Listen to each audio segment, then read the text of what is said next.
Story. Great show, Tucker. Good to see you. Thank you, Sean. All right, welcome to Hannity. Buckle up for another full night of breaking news all over the place. Coming up, caught on tape. Is this a Trump supporter actually being punched in the face, which could be a politically motivated hate crime? The person involved will tell their story in a few minutes. First, we begin in Chicago once again, and today, after posting a $100,000 bond, Jussie Smollett sprinted away, as you can see from the media. The Empire actor spent the entire day in jail of Cook County Circuit Court after he was arrested on felony charges for filing a false police report.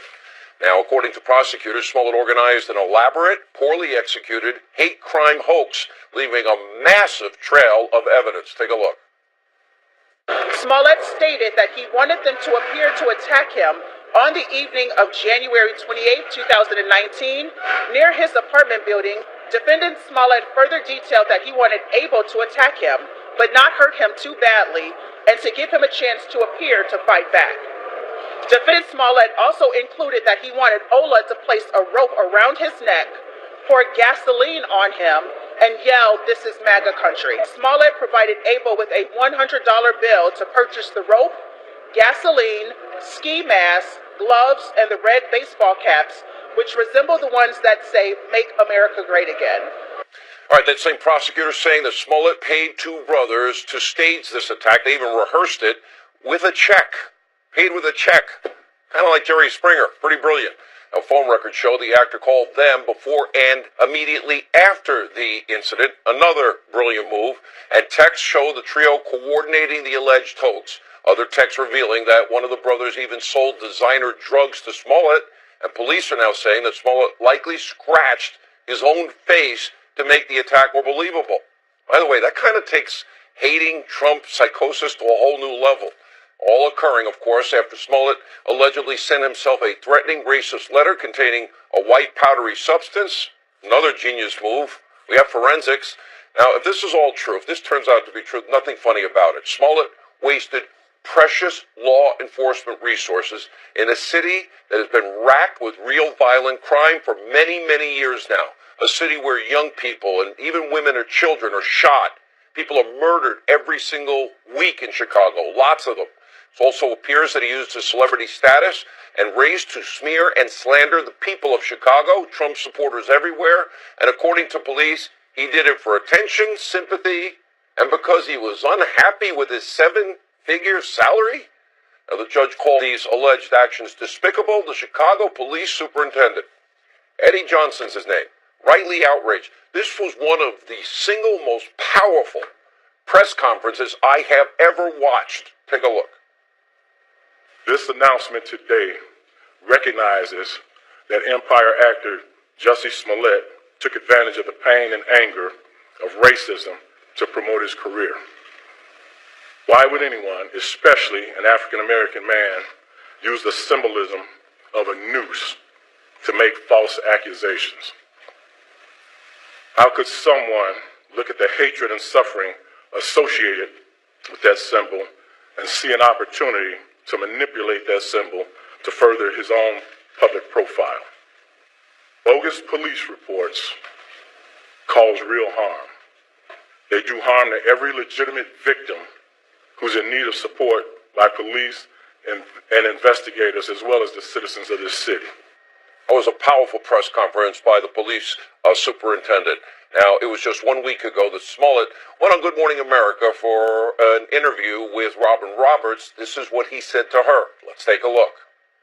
How can you doubt that? Like, how do you not believe that? It's the truth. And then it became a thing of like, oh, it's not necessarily that you don't believe that this is the truth. You don't even want to see the truth. It feels like if I had said it was a Muslim or a Mexican or someone black, I feel like the doubters would support me a lot more. And that says a lot about the place that we are in our country right now. I respect too much the people who I am now one of those people who have been attacked in any way. You do such a disservice when you lie about things like this. Justice Smollett is no longer speaking with the media, although there are reports tonight that he is back on the set of Empire. His lawyers stated that they are planning a, quote, aggressive defense, and they asked that their client be given the presumption of innocence. Even though Smollett didn't afford the same noble principle to Justice Kavanaugh, just a few months ago he tweeted out, hashtag, oh, I believe Dr. Christine Blasey Ford, and much worse. Still on this show, in spite of these unfolding events, we recognize that being innocent, presumed innocent until proven guilty, is an inalienable right, even afforded to those with no principles. And in this particular case, the evidence is beginning to look overwhelming and incontrovertible. None of it good for Mr. Smollett. Now, I remember back a while ago, I said the same thing about Michael Avenatti. I'm sure doesn't agree with much of what I say. Remember his case? But that was a he said, she said. In the end, I kept saying I will give him the due process and presumption of innocence that he never gave Judge Kavanaugh. There were 3 separate investigations, and he got cleared. In other words, they cleared him of any wrongdoing. Now, despite the massive amount of evidence against the Empire actor, you have to assume he's an innocent man until convicted in a court of law. So that is standard for anybody. But tonight, this is about so much more than an overpaid, attention-seeking, wanting a raise, Trump-hating actor. The Smollett case represents another example of what I have been saying since 2007 and 2008. Journalism in this country is dead. In case after case after case, the mainstream media, they devour, any story that just fits their radical, extreme extension of the Democratic Socialist Party agenda.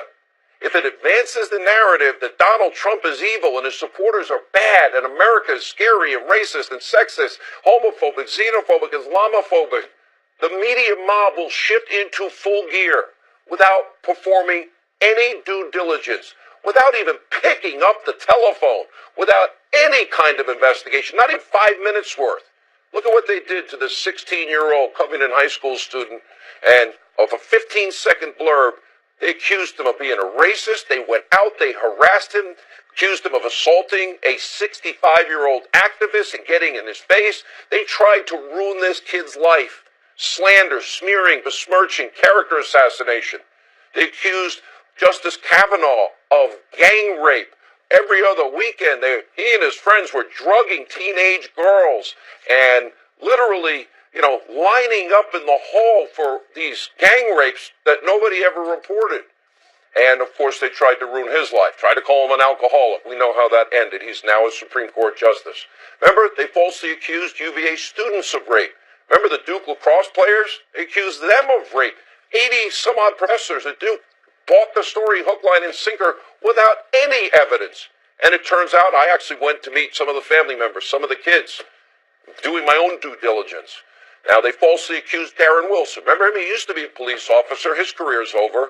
George Zimmerman, everybody was saying he was guilty, but there was an eyewitness that showed up. Several police in Baltimore, everybody was assured they're going to get guilty pleas. None of them did. And guess what? As we speak, they're falsely accusing President Trump of Russia collusion. That, too, is a hoax, while simultaneously ignoring what is now a mountain of evidence of the single biggest abuse of power corruption scandal in history, where they tried to rig an election and then undo an election, a duly elected president of the United States. In the era of Trump, far-left hoaxes, way too common. The media, way too complicit. But they buy these stories again and again, hook, line, sinker, vilifying innocent people in the process over and over again. When the stories are exposed, when the lies are revealed, so-called journalists at so-called news organizations, they move on. They just pretend like it never happened.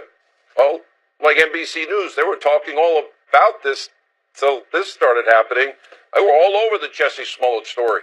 Look, Hills, Joe Concha, monitored all of MSNBC Conspiracy TV's primetime shows. They totally ignored the charges against Smollett now. After they were pushing the hate crime narrative for weeks and weeks, they just act now like it never happened.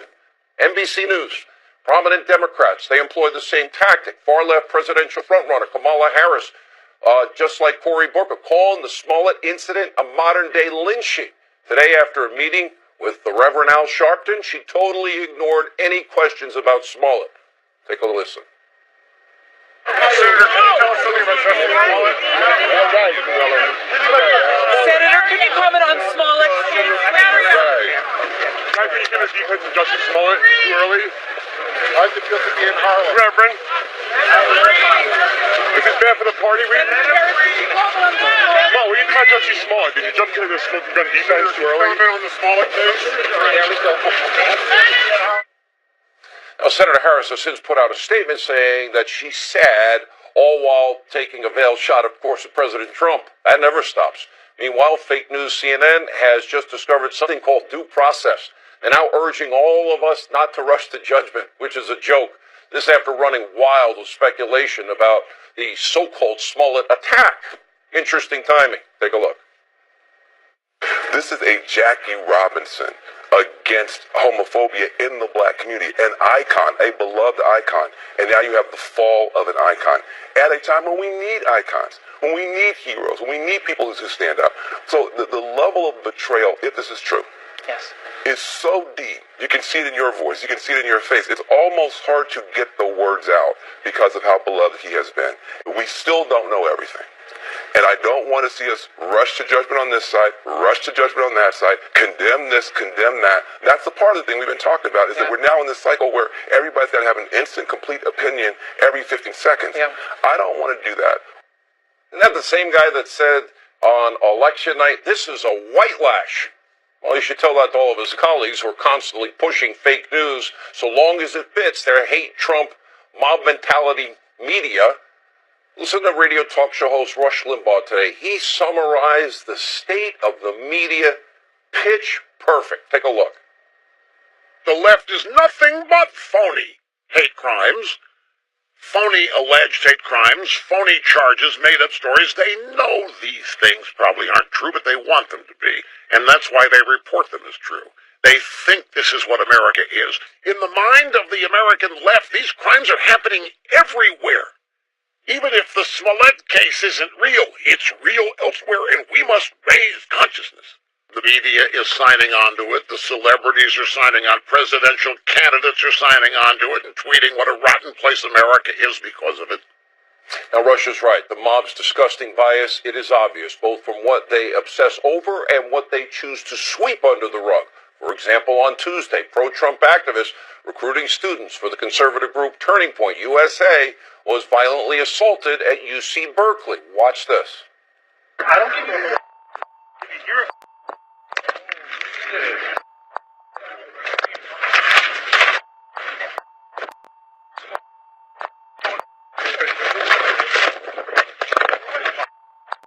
You want to hit me? I'll shoot you. And then let's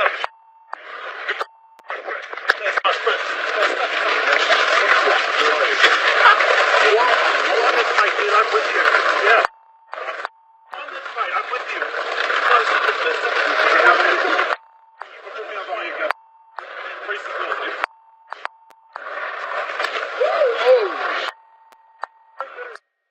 Now, to be consistent and fair, we don't know what occurred before that video, but what we do know is that police are currently looking for the person you just saw throwing the punches, and the person that was punched will tonight tell his story. We'll reserve judgment. The individual assaulted will join us later in the show. We're looking for the truth. But you won't likely see him on Good Morning America getting a friendly interview from Robin Roberts or any other mainstream media outlet for that matter. This alleged assault, potential political hate crime, doesn't fit their narrative. Journalism dead and buried.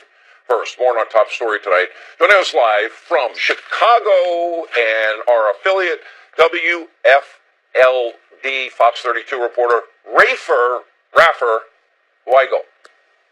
You know how many people are giving me crap because you gave me crap for, jeez. All right, listen, I just want to thank you, Sean, for extending my contract after giving me the pink slip 3 days ago. So I really do appreciate you bringing me back on. I was kidding, and obviously kidding. But I know. You're a good man. All right, what's the latest? This is a serious topic, obviously. Yeah, it absolutely is. You know, you were talking about Superintendent Eddie Johnson earlier when he gave his press conference. That was the most demonstrative that I have ever heard Eddie Johnson at any press conference. The phrase he gave was, "This is not TV, this is real life, and real life is coming hard and fast to Jussie Smollett right now." He finally had his camera debut, and it was anything at all but a red carpet experience, as hordes of media, myself included, and cameras descended on him in a media scrum that I personally have never seen before. We shouted questions at him. He took no questions, and then he got into the back of a black SUV, shielded by his bodyguards, and then went to the set of Empire, where he was expected earlier in the day today before he got arrested. But that courtroom, when he was in there posting bond, it was so dramatic, the tension you could cut with a knife, as the assistant state's attorney was reading these charges, a mountain of evidence. You could see Smollett staring daggers at her. And the evidence was so detailed, down to the fact that this man, Abel, one of the two alleged attackers, was his former drug dealer, and even down to what Jussie Smollett wanted them to do and say in the attack. Take a listen. Defendant Smollett also stated he wanted the brush to catch his attention by calling him an Empire F, Empire N. Defendant Smollett further detailed that he wanted Abel to attack him, but not hurt him too badly, and to give him a chance to appear to fight back. And even the judge had some fiery rhetoric for Smollett, saying that he is presumed innocent until proven guilty. But if these statements are true, the judge saying it is outrageous and despicable. And he described the noose that Jussie Smollett used as a symbol of evil in this country. Now, just a few moments ago, I got a statement from Jussie Smollett's lawyers, and I'm going to read it to you so I get it right. Not the whole thing, just the beginning part. It says, "Today we witnessed an organized law enforcement spectacle that has no place in the American legal system. The presumption of innocence, a bedrock in the search for justice, was trampled upon at the expense of Mr. Smollett, and notably on the eve of a mayoral election." So they are claiming politics is behind all of this. They're giving every indication that they're going to fight this. His next court date is on March 14th. Sean? All right. Rafer Weigel reporting for us tonight in Chicago. Great report. Thank you. Joining us now with more on this breaking news story is Fox News correspondent at large, Geraldo Rivera, former Florida Circuit Court judge, host of Whistleblower on CBS. Alex Ferreira is with us. Judge, good to see you. Geraldo, I want to start with you. Good to see you, Sean. That evidence that is now being presented, both to the grand jury, leading to the indictment, presented before this judge, Geraldo, is overwhelming. These text messages detail the video of these kids. Very different than, say, an Avenatti, he said, she said, or Judge Kavanaugh when he was 10 years old, or 16 years old. There seems to be real evidence here. You know, you're looking at this selfish, soulless, cynical person who sought to exploit the worst in America's history as he gets his just desserts being escorted past that media scrum to get into the back of his SUV. But I thought, Sean, that you got it exactly right with the Chicago Police Superintendent, Eddie Johnson. Wow, wasn't he great? What an articulate man. What a sincere, wonderful man. To put this in context, how dare a black man exploit the imagery of a noose, of all things, a noose, to make his fake story, a story apparently engineered so he could get a better contract. I mean, to take that, the long generations of ugly American history, and seek to turn it to a contractual negotiation, how low do you go? I mean, how much on your belly are you crawling that you would do this, spitting on the memory of Emmett Till and all those who fell in the civil rights movement in the Jim Crow era, and the slavery, for goodness sake, and then just as evil to try to pin it on the President of the United States because you despise him and you try to denigrate his supporters and make them all seem like animals that would commit a crime like this. It is beyond disgusting to me. This is a low-down and dirty cheater, and he's going to get his just desserts, Sean. You know, Judge, I know you preside over cases. I know you hear stories all the time. I know you ascertain probably quicker than any of us if somebody's telling the truth or lying. Assuming this evidence is real, and it seems more and more like it every hour, why would he not just fall on the sword and stop the bleeding and stop making the hole bigger? Well, first of all, I'm retired, so I'm not hearing cases anymore, but well, you know what I get your point. He is going to fall on the sword. Believe me, his lawyers right now are posturing. What they want to get him is a non-felony conviction and a probationary sentence. That's a home run for them.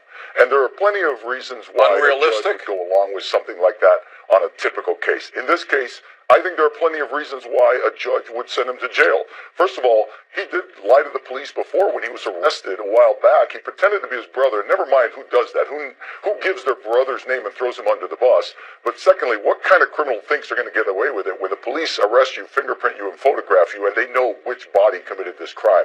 I guess the answer to that is the same kind of criminal who writes a check to pay for the crime. The fact that they expended so much money. The police expended 24 detectives assigned to this case in a city that has 56 shootings in a weekend, and it's reported like 30% chance of rain. Such a good point. They don't have the resources to do this. The fact that this was not just premeditated. This wasn't something that happened in a bar and he thought, let me expand on it, let me embellish it, and get some mileage out of it. This was a cold, calculated premeditation from the initial letter to the attack. It intended to divide the country by making the whole white, Trump, racist argument. These are the kinds of things judges take into consideration. On top of the fact that when it started falling apart, when the whole thing started falling apart, instead of just remaining silent like any good non-check writing criminal would do, he goes on the offensive and starts saying, I can't believe that my friends would have been the ones who assaulted me. This is outrageous. Well, everything about this your arguments are powerful. The police superintendent was unbelievable today. Geraldo, you're unbelievable. Let's say he calls you up, you're a lawyer, asks for your help. What would you tell him? Well, I would tell him to keep my mouth shut for 2-3 weeks. Then, as the judge says, I would say, okay, let me plead guilty and hope that the feds don't indict me on bail for which I expect. If he's going to do that, do it now so you don't have 24 detectives wasting more time on this. Now it was too soon. They let the case age. Let something else happen. Let Michael Cohen go to court. Let the president make peace with North Korea. Let other things happen. Then he can do it in the relative quiet of a couple of weeks from now. All right, amazing commentary from both of you tonight. He should get nailed. He should get nailed. All right, when we come back, all right, fake news CNN's Don Lemon takes a little swipe at me over this case. I'll respond. Coming up next. Also, we will talk to a conservative activist assaulted on UC Berkeley's campus earlier today, caught on tape. What's the background? What's the history? What's the behind the scenes? We'll ask all the right questions straight ahead. Harris came up with a new policy position. She now says she supports reparations for slavery. We have got to address that. Again, it's back to the inequities. Look, America has a history of 200 years of slavery. People aren't starting out on the same base in terms of their ability to succeed. And so we have got to recognize that and give people a lift up. So you are for some type of Yes, I am. reparation? Okay. Yes, I am. It used to be an eccentric opinion. Suddenly lots of people seem to have it, not just Kamala Harris. Just today, Senator Elizabeth Warren, maybe under the influence of peyote, said that she also supports reparations. So did Julian Castro. Just 2 years ago, keep in mind, Bernie Sanders and Hillary Clinton were both asked about this, and both said they opposed it. 5 years from now, we'll be tearing down statues for taking that position, but that's where we are today. Author and columnist Mark Stein has been following this and joins us tonight. Seems like things are moving kind of fast, Mark. Yeah, they are, and this is disturbing if reparations is becoming a mainstream position. It's particularly absurd, I think, for Elizabeth Warren to be in favor of that. This is someone who, in a sense, has benefited from a fake appropriation of racial grievance, as you know, the business about her being 1024th Native American, presumably, and yet presenting herself as Harvard Law School's first woman of color. That's what happens when you actually get into this sort of neo-apartheid of racial classification. And I find it particularly absurd. I mean, when Kamala Harris says people are not starting from the same point, Slavery was abolished a century and a half ago. Nobody alive today has a grandparent who was a slave. And in that sense, I think you reach a point where, you need to move on. I mean, the reparations thing, eventually, as the decades go by, becomes ridiculous. I'm Canadian. I think you guys should give us reparations, because if you hadn't had the revolution, we'd have the whole continent would now be Canada. And if you were going to steal our land from us and drive the loyalists out, Tucker, you could at least have divided the continent east-west so that we Canadians weren't holed up in the cold bit. Which half would you take? Well, exactly. I think I'd have the half without the Californian presidential candidates in it, on balance, or maybe the bit in the middle, and you guys could have the two coasts. But the point here is this is nothing real. This is nothing real to the lived experience of people of all kinds of identities today, and certainly not to Kamala Harris has a Jamaican father and an Indian mother. And I don't know whether it's the identity politics, as her father was suggesting earlier today. I don't know whether it's this whole identity politics obsession that means she has to feel she has to genuflect to this because her own experience is in fact entirely apart from the African American slave experience. It's also bad, though. It's really divisive. Mark Stein, great to see you. Thank you for that. Divisive. It is. Thanks a lot, Tucker. See ya. Time now for final exam. Two contestants create chaos on set during their last match-off. Will face off again. Get ready for Dana Perino and Greg Gutfeld in this week's news quiz. See if you can beat them. We'll be right back. Attention to what's happened over the last week. Our defending champion Lauren Blanchard is on assignment. So tonight we have a New York City special edition for you. Two long-standing bitter rivals of many decades. Dana Perino and Greg Gutfeld, co-hosts of The Five, join us tonight. I'm glad you're here. Oh, we're glad to be here. Wish I could say it. Greg is so happy to be here. Yes.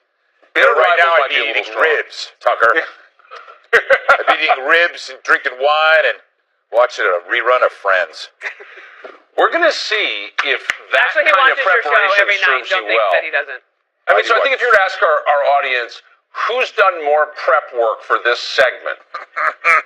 Yeah, that's exactly right. I know, Okay, but so you know the rules. I'm going to run through them super quick. Okay. Hands on buzzers. I ask the questions. The first one to buzz in gets to answer. You have to wait until I finish asking the question before you answer it. Alex Trebek. Exactly. You can answer once I acknowledge by saying your name. Every correct answer gets you 1 point. If you lose a question, we detract a point. So you could actually get into negative territory pretty fast. Best of 5 wins. Best of 5. Make sense? Yes. Best of the 5, right here. Best of 5, D5. All right, question 1. Here it is. If elected in November of 2020, Bernie Sanders would be the oldest president in American history. How old would he be on Inauguration Day? She came in early. 77. You're right. I did cheat. I'm unfortunately, I can't hear you. I can only hear our judges yelling in my ear. It goes to Greg. Yeah. Sorry. Dana, you obviously didn't know I'm the rooting for answer. you. I'd say 80, but I already won. 77. Okay, so Greg gets to answer. You're saying 80, Greg? No, I already won. I'm not answering. I'm taking the fifth. Taking the fifth. No, you have to answer the question. Talk to my lawyer. I already Give the won. answer. You you say? said 77. 80. All right, 77. 77. All right, we're going to go to the tape. Is it 77? He'll be 79. You! That is so. No, we're not doing this anymore. She cheats. This happened last time. So you thought you were benefiting 77 now. from her premature buzz, but actually you are now in Okay, negative that territory. is a total setup. This happened last time she was reading off the teleprompter. Or was that Judge Janine? I think I'm pretty sure that was Judge Janine. I don't think anyone believes Dana Perino would do that. All right. Well, she Okay, jumped the question gun. 2. You know what Now, it is? this is Your questions are too long, Tucker. Okay, this is an even longer one. It's a multiple choice, so be sure you've heard all the options before answering. Here it is. So mad. 2020 hopeful Kirsten Gillibrand of New York had a campaign event in Iowa at a bar this week. Her speech was interrupted when a woman pushed past her on a mission to find which condiment. Was it A, hot sauce? Was it B, ranch dressing? Or was it C, Dana Perino's famous queso. Dana Perino. It is B, ranch dressing. Is it B? It wasn't your famous queso. Is it B, ranch dressing? To the tape we go. Base and the grassroots care about. Sorry, I'm just trying to get some ranch. Go ahead. Just wanted some ranch. Well, like everybody. Look at that. You are That was so one up. easy because no one's going to go for Dana's queso. No one. That looks I like don't know. corpse. Actually, that was my guess. You never know at a Gillibrand campaign event. All right, question 3. A Democratic congressman became a bit of a laughing stock in digital world yesterday on Twitter. This congressman bragged to his followers that he walked an entire extra block to get his coffee. This was an effort to boycott Trump Tower. Who was it? Swalwell. Are you going to give that to him? Yes. Are you going to give I'm that mocking his name. I'm not sure Eric I know what that means. Swalwell. Let's see if your answer matches our tape. All right, Eric Swalwell, California Democrat. He turned a trip to go to Starbucks into this political statement, tweeting this. It's snowing in New York. I need coffee. The closest cafe is inside Trump Tower. This is me walking to Our an judges say alternative. they're giving it to you, even though you sound like the parents in a peanut cartoon. that is I was mocking his name. They're trying to appease you. That's good enough. No, I don't think they are. That is good enough. You are back. I think you're back to 0. Congratulations. Story of my life. All right, question 4. If you looked up at the night sky this week, if you didn't live in New York City, for example, you may have seen an interesting lunar spectacle. The winter moon appeared extra bright because it was thousands of miles closer to the Earth than it normally is. There's a name for this event, and the hint is it has something to do with winter weather.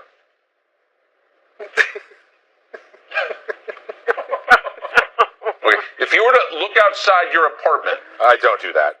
Okay. I usually sit in a dark room and listen to death metal. Wait, I knew. I saw the picture. It was tweeted. Guess. It was pictured, right. Guess. Dana. It's not a harvest moon.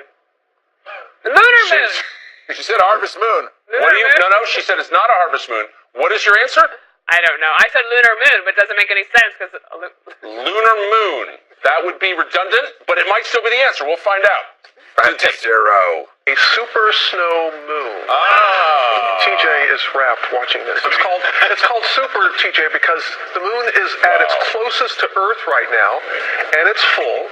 And February's full moon is known as the snow moon because many associated the month with heavy snowfall. Okay, so the statisticians in our control room are saying, they just checked the books, this is the first ever 0-0 final question. So you're going into sudden death with no points on the board. Sudden death, it just might be his, okay? Yes, all right.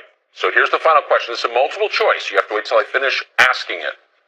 A statue of Abraham Lincoln in the state of California has become very popular online because of its unusual depiction of our 16th president. What is so strange about this particular Lincoln? Is it A, he's young and shirtless, B, he's holding a kitten, C, he's on rollerblades? Okay. I don't know. Resigned. I have no idea. I have not seen the statue or anything, but he was a big animal rights activist, actually, for his time. So I'm going to go with B, holding a kitten. Was Abraham Lincoln holding a kitten in the statue in California? To the tape. Sure, it's rollerblades. Come on. Reminder that the Los Angeles Federal Courthouse has a statue of Abraham Lincoln where he's a shirtless young stud, suggestively tugging at his waistband like a Sports Illustrated swimsuit model. Abraham Lincoln like you've never seen him before.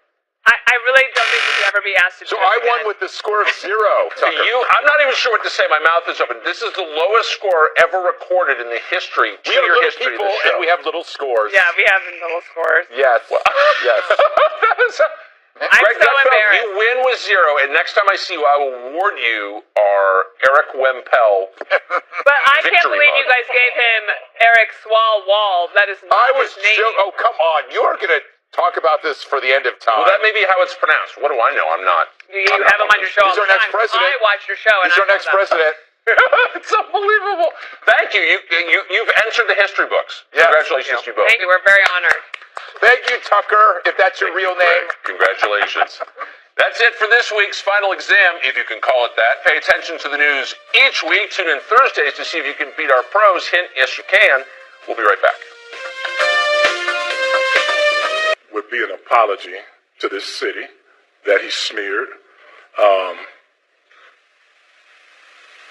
admitting what he did, and then be man enough to offer what he should offer up in terms of all the resources that were put into this.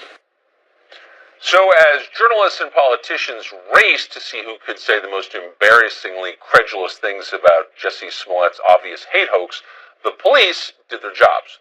They stayed calm, they made no assumptions, they investigated it thoroughly, and they discovered something shocking. And for that, they're being attacked. Just moments ago, Smollett's attorney released a statement saying this, quote, Mr. Smollett is a young man of impeccable character and integrity who fiercely and solemnly maintains his innocence and feels betrayed by his system that apparently wants to skip due process and proceed directly to sentencing. Dan Bongino is a former officer with the NYPD, and he joins us tonight. So, Dan, you've watched this from beginning until now, and it's still unfolding, but what are the main conclusions you're drawing from what you've seen? Well, Tucker, it's amazing we've spent all this money in this country on an education system that claims to teach, critical thinking, right? Yeah. But if you thought critically about this case from the beginning, you would have never jumped to the conclusion. And, listen, I spent a lot of time with the Secret Service and the NYPD, but you don't have to be a law enforcement officer to have seen the red flags in the case, Tucker. First, if you're attacked like this violently at night, who doesn't turn over their police records to immediately clear themselves and try to get the actual bad guys? It just didn't make sense. And that statement you just read, it's outrageous. He's not entitled to due process. Tucker, he was given every single benefit by the media, by everyone else. The benefits, by the way, we would have been questioned about this vigorously from the beginning. And now he's claiming somehow that he's a martyr in this? Listen, of course you're presumed innocent. I get that. But that's a ridiculous statement to try to paint yourself as a martyr when you haven't even cooperated with the police from the beginning. It's absurd. At some point, he's going to put the media in a pretty tough spot. If he continues to deny this and say that he's once again the victims of yet another persecution or whatever, can Don Lemon sit there on CNN and not defend him? At some point when these kids on Twitter, they say you got to take the L. At some point, you got to take the loss. Tucker, it's binary at this point, is it not? They have these two brothers, these people that they're questioning, apparently involved in this. They're either the attackers or they're not. If they're cooperating and they've been released, what does that say to you as someone who thinks in common sense terms? They're either the attackers or they're not. They've been released. Clearly there's something wrong with this case, and it appears that when you take it all and you look at it, that Smollett's the guy who's not been clear, open, and honest here. I just don't understand how we're sort of eliding over what this guy really did, which is use racial stereotypes to attack fellow Americans, and no one's kind of saying that. I'm not really sure why. Right. It's not just that he lied. It's that he took it to the next level. He added a bunch of, let's call them aggravating factors, Tucker. Oh, they were wearing MAGA hats, and they screamed, this is MAGA country. And then they put a noose, one of the most abhorrent symbols of a troubled time in American history. It's all these aggravating things he threw on top as if being attacked and claiming it was Trump supporters wasn't bad enough, Tucker. We got to put bleach in it and a noose, and they screamed it's MAGA country. It really speaks to, if this didn't happen, and this is all a hoax, a level of serious depravity. This guy could need some serious help. So I just want to do super quick, kind of checking your sensibility about all this. So you work in journalism. Robin Roberts over at ABC, quote, News works in journalism. She heard Jussie Smollett's story, and she concluded it was, quote, beautiful. Was there ever a moment when you heard his story and you thought to yourself, that's beautiful? No, I thought it's questionable. But Robin Roberts needed that story to be true and wanted it to be true. And it's clear from the questioning. There was not one critical question asked of a guy who had a very suspect story. It's a real shame. It's a stain on journalism. Yeah, that's nicely put. Dan Bongino, great to see you. Thank you. Good to see you too, Tucker. See you next week. Well, after his court hearing today, Jussie Smollett returned to work at the show Empire. According to reports, Smollett kept crew waiting for at least 30 minutes in order to film his scene. This was today. When he arrived, he begged the crew and his fellow actors to believe him, to believe in his innocence. He said this, quote, I would never do this to any of you. You are my family. I swear to God I did not do this. End quote. Well, the press didn't need that kind of begging to believe Jussie Smollett. Virtually everyone in the press was ready to believe him anyway. What we do know is that racism is alive and well in this country. There is real evidence of people who have done these crimes who cite that the president has inspired them. The fact that it reportedly said this is MAGA country adds to sort of the atmosphere of menace that African Americans in particular, and people of color in general, have felt since the advent of the Trump administration. He said his attackers hurled racial and homophobic slurs at him. And this is America in 2019. So there are a lot of dumb, credulous people in the media. Chadwick Moore is not one of them. He was not fooled. He predicted the outcome of the Smollett case more than 2 weeks ago, and Dallas was attacked for it, but joins us now for a well-deserved, I don't want to call it a victory lap, but you were right, and we want to acknowledge that you were. Chadwick Moore, great to see you. So you looked at this story, looked at the facts, and you didn't buy it. I didn't buy it from the first sentence of the first report that I read. And it wasn't even just MAGA country, which made me laugh out loud. And I think a lot of people, because what Trump supporter would say that, everyone knew that was fake. Exactly. My first question when I read this story was, I thought, what was the weather last night in Chicago? Looked it up, and it was -20 with a wind chill. That was the first thing that tipped me off. That like, something isn't right here. Now, we expect our that is the most simple question to ask. Yeah. We expect our journalists to be able to, that would be the most basic thing I would look up. None of them did it. And now what we see with the media is they are legitimately gaslighting the American public and saying, no, we handled this very, very well. We were very fair.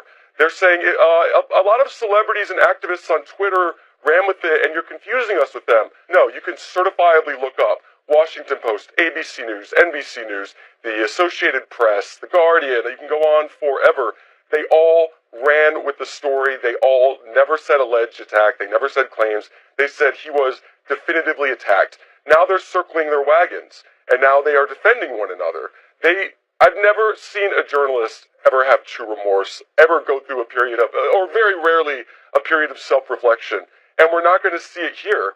Brian Stelter over at CNN is sort of leading the charge with this. It's about they're continuing to protect their own, protect their industry, and they just simply do not care about the truth. They do not care about being anything but activists at this point. No, I think that's absolutely right. What's interesting is that there doesn't seem to be any penalty in this deeply corrupt business of journalism for getting it wrong in one direction. But if you had come out in public 2 weeks ago, I had doubts myself about this story. It seemed obviously like there were at least holes in it. I was afraid to express those doubts in public. It's not worth it, actually. There would have been massive penalty for doubting this in public, and yet isn't our job supposed to be skepticism? Exactly. And I sort of thought the same thing. I said, if I'm wrong, this could really be a big hit to my career. Yeah. I was just so convinced I wasn't. Nothing about it made sense. Meanwhile, at the time when a few brave people were actually expressing skepticism, they were called conspiracy theorists by the media. They were maligned and they were treated like kooks. And it turns out they were right all along. The media will just move on. They don't care. I mean, they're really the propagators of all this. They are the reason why Jussie Smollett felt like he could get away with this, because he knew they would be on his side, because they created this fake narrative of armies of racist Trump supporters marching around and assaulting people. So why would he think that he wouldn't get away with it?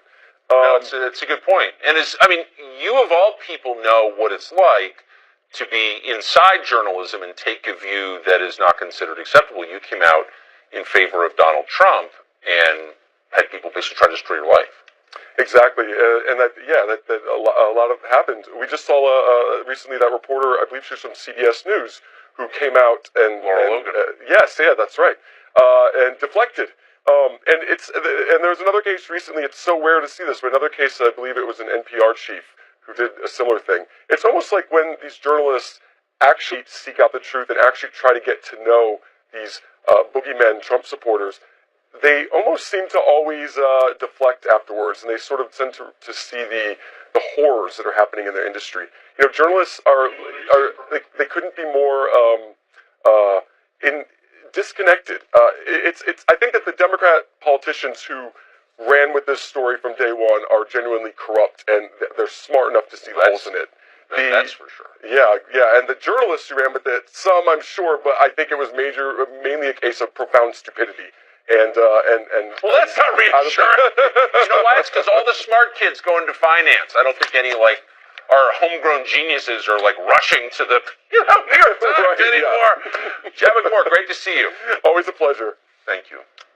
Well, speaking of the presidential candidates, Kamala Harris has lost no time resorting to stereotypes to advance her cause. True. She recently bragged about smoking a ton of weed in college and listening to Tupac. Tupac Shakur had not released any music at the time, it turned out. So when pressed on her commitment to legalizing weed, Harris resorted to another stereotype. Come on, man, I'm Jamaican. She said, I'm Jamaican. Okay. One person who didn't think that was that funny was her own father. He's a Stanford professor called Donald Harris. He released a statement condemning what his daughter said. Quote, my dear departed grandmothers, as well as my deceased parents, must be turning in their graves right now to see their family's name, reputation, and proud Jamaican identity connected in any way, jokingly or not, with the fraudulent stereotype of a pot-smoking joy seeker and in the pursuit of identity politics. Speaking for myself and my immediate Jamaican family, we wish to categorically disassociate ourselves from this tragedy. It's amazing. But it really shouldn't surprise you. She was trafficking in stereotypes completely. Not every Jamaican has dreadlocks and smokes weed all day, and you really have to be Kamala Harris to think otherwise. Amazing. That's it for us tonight. Good night from Washington. We'll be back tomorrow, 8 p.m. show that is the sworn enemy of lying, pomposity, smugness, and groupthink. You're not going to believe what happened. Sean Hannity, right now. All right, that was